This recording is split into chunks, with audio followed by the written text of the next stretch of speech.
Avez-vous déjà rêvé de faire un voyage seul? De sortir de votre quotidien et de vous évader en profitant d'une totale liberté de choix? De tout laisser derrière vous pour faire un voyage autour du monde et de découvrir des pays, des régions que vous ne connaissiez pas encore? Et c'est un désir que beaucoup partagent, et à juste titre. Mais vous êtes-vous pas déjà demandé si un tel road trip en solitaire pouvait être dangereux? Et si au bout du compte le danger venait de vous-même? Aujourd'hui, je vais vous raconter l'affaire d'Elisa Lam et de l'étrange histoire du Cecil Hotel.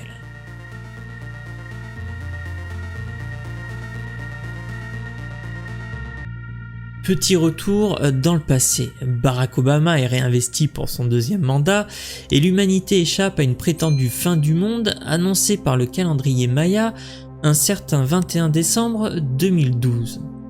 Et en ce début d'année 2013, Elisa Lam, une jeune universitaire canadienne de 21 ans, décide de partir à l'aventure.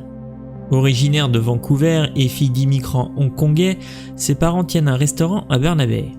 En cette période, Elisa est motivée par une envie de découvrir les USA. C'est ainsi qu'elle décide, comme des milliers de jeunes de son âge, de partir en voyage en solitaire sur la côte ouest des États-Unis.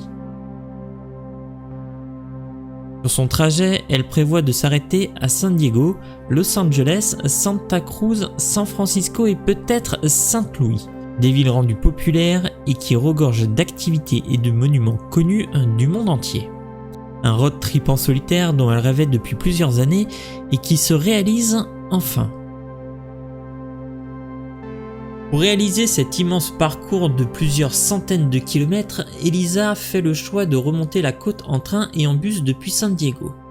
Le 26 janvier 2013, elle arrive à Los Angeles pour y passer quelques temps. Après 2 jours de vagabondage, elle décide de poser ses valises au Cecil Hotel, un établissement situé près du quartier d'affaires de Downtown à Los Angeles. Le personnel de l'hôtel lui donne une chambre partagée au 5e étage. 2 jours plus tard, son colocataire se plaint à la réception d'un étrange comportement de la part d'Elisa. De ce comportement, les employés de l'hôtel décident de placer Elisa dans une chambre simple pour veiller au bien-être de tous les clients. Le 1er février, soit 4 jours après l'arrivée d'Elisa au Cecil Hotel, et alors qu'elle maintenait un contact quotidien avec ses parents restés en Colombie-Britannique, ces derniers n'eurent plus de nouvelles d'elle. Inquiété par la situation qu'il juge anormale, il décide de contacter la police de Los Angeles et de leur faire un signalement de son mystérieux silence radio. Le même jour, ils prennent la décision de prendre un vol en direction de Los Angeles pour partir à la recherche de leur fille. Très rapidement sur place, les enquêteurs de la police de Los Angeles chargés de retrouver Elisa se penchent sur les dernières pistes encore exploitables. En interrogeant le personnel de l'hôtel, il s'avère qu'une employée affirme qu'elle avait vu l'étudiante seule dernièrement, mais sans plus d'informations. Cathy Orphan, gérante d'une librairie voisine, affirme également avoir vu Elisa. Elle décrit l'étudiante comme extravertie, très vivante et amicale. Elle dit qu'Elisa prévoyait de rapporter des cadeaux pour sa famille et se demandait comment elle arriverait à emporter le livre qu'elle venait d'acheter à cause de sa petite valise. Jusqu'alors, aucun indice probant ne permet d'affirmer qu'un crime a été commis. Les enquêteurs penchent plutôt sur une éventuelle fugue. La police de Los Angeles fouille tout de même la chambre d'Elisa ainsi que l'établissement. Sans autre élément nouveau, les recherches stagnent. Ça ne sera que le 6 février, une semaine après la disparition d'Elisa, que des prospectus avec une photo de l'étudiante sont diffusés. Les médias locaux relayent l'information, mais celle-ci reste encore traitée comme un sujet très mineur. Le 15 février, après 2 semaines d'enquête et n'ayant pas plus d'informations, la police décide de partager une récente découverte. La vidéo de l'ascenseur de l'hôtel. On y voit Elisa pour la dernière fois. Filmée le jour de sa disparition par une caméra de surveillance, elle montre Elisa avoir un comportement étrange. Elle se met à plusieurs reprises à toucher les boutons de l'ascenseur sans jamais le faire fonctionner. Affolée, elle semble aussi communiquer avec quelqu'un ou quelque chose.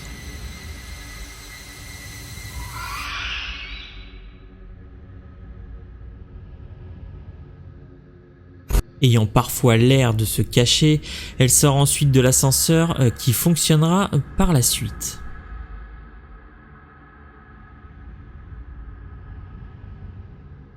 Aujourd'hui encore, la vidéo est disponible sur YouTube et comptabilise plus de 30 millions de vues. L'enregistrement agit comme un électrochoc pour la communauté locale qui médiatise fortement l'affaire. Suite à cette vidéo déroutante, Internet s'emballe et toutes les théories sur la disparition de la jeune femme se multiplient. Mais malgré tout cela, la police n'aura pas plus d'éléments sur sa disparition jusqu'au jour du 19 février 2013. Des clients de l'hôtel se plaignent d'un défaut dans la pression de l'eau. Elle semble en effet étonnamment faible et présente une couleur noire et un goût étrange. Face à une telle situation, le service de maintenance de l'hôtel décide d'inspecter la tuyauterie et de monter sur le toit pour vérifier l'état des 4 réservoirs. C'est à ce moment précis que l'équipe y découvre tragiquement le corps sans vie, nu et flottant dans l'eau d'Elisa. Le cadavre était modérément décomposé, gonflé et ne faisait état d'aucune preuve de traumatisme physique. Alors qu'est-ce qui s'est réellement passé? Un comportement étrange, une vidéo d'Elisa où on a l'impression qu'elle se cache de quelqu'un, peut-être d'un esprit ou alors un revenant, pour la retrouver ensuite noyée pratiquement un mois plus tard sur le toit de l'hôtel. Ce qui est sûr, c'est que face à tant d'interrogations, Internet s'emballe encore de plus belle. Et ce que je vous ai pas encore dit, c'est que toute cette histoire ne se passe pas dans n'importe quel hôtel. Car cet hôtel a déjà une réputation bien lourde à Los Angeles. Le Cecil Hotel est déjà réputé pour de multiples faits divers survenus dans le passé. Construit en 1924, l'hôtel accueille des voyageurs comme des hommes d'affaires et avait la particularité d'être séparé en 2 parties. L'un pour les employés, l'autre pour les clients. En 1947, selon une rumeur, l'hôtel serait le dernier endroit où Elizabeth Short serait aperçue avant que son corps soit retrouvé mutilé dans un terrain vague. Une histoire retentissante à l'époque, surnommée l'affaire du Dahlia noir. Le tueur en série Richard Ramirez y réside en 1985. Il fut notamment condamné à la peine de mort pour le meurtre de 13 personnes. Il décédera en 2013 d'une maladie. Jack Unterweger, un autre tueur en série d'origine autrichienne, y réside également en 1991. Il est surnommé l'étrangleur de Vienne. Il sera condamné à perpétuité pour 9 meurtres dont 3 survenus à Los Angeles. Le lendemain de sa condamnation, il mettra fin à ses jours en prison. Par ailleurs, on dénombre pas moins de 18 morts depuis l'inauguration de l'hôtel, suicides, overdoses ou encore des meurtres. Mais malgré le lourd passé de l'hôtel, cela ne répond pas à nos interrogations. Pourquoi Elisa est-elle retrouvée noyée dans une cuve d'eau sur le toit? Et si au bout du compte, la réponse était juste sous nos yeux? Car au-delà de cette envie de voyage, d'aventure et de liberté, Elisa souffrait depuis maintenant quelques années d'une bipolarité dépressive. Par ailleurs, elle ne s'en cachait pas et ressentait l'intense besoin de parler de sa situation difficile. En effet, l'étudiante tenait un blog personnel où elle détaillait ses troubles mentaux et sa souffrance quotidienne. Son état psychologique était considéré comme instable. Elle était d'ailleurs sous traitement médicamenteux. Plusieurs fois auparavant, elle avait même fugué de chez ses parents et décrivait son manque de but dans la vie et sa profonde impression de gâcher la vie de ceux qui l'entouraient.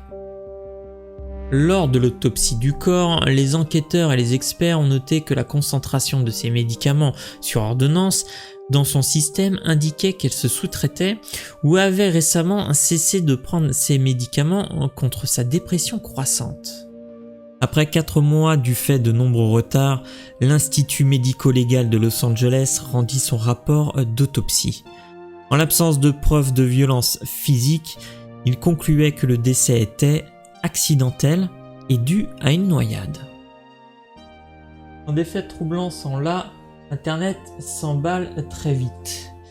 Et ce n'est pas la légende du Slenderman qui dira le contraire. D'ailleurs, vous pouvez retrouver son étrange histoire en cliquant juste ici.